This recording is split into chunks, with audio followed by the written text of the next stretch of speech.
ഒരു കാലത്ത് UDFന്റെ കോട്ടയായിരുന്നു മൂവാറ്റുപുഴയെങ്കിലും ഇപ്പോൾ വിജയം ഇരുമുന്നണികൾക്ക് മാറി മാറി അവകാശപ്പെടാനാകുന്ന മണ്ഡലമാണ്.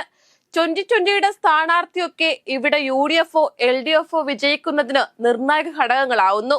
2016 തെരഞ്ഞെടുപ്പിൽ മുൻ മൂവാറ്റുപുഴ MLA കോൺഗ്രസിലെ ജോസഫ് വാഴയ്ക്കനെ ബഹുദൂരം പിന്നിലാക്കിയാണ് LDFിലെ എൽദോ എബ്രഹാം ഇവിടെ വിജയിച്ചത്.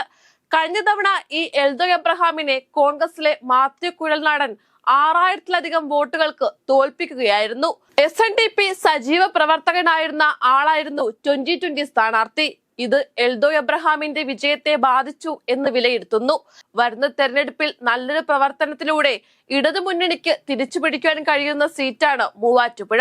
AIYF സംസ്ഥാന പ്രസിഡന്റ് N അരുണാകും ഇവിടെ ഇടത് സ്ഥാനാർത്ഥിയെന്ന് കേൾക്കുന്നു. UDFിൽ മാത്യു കുഴൽനാടനോ അല്ലെങ്കിൽ ജോസഫ് വാഴയ്ക്കനോ ആകും മത്സരിക്കുക.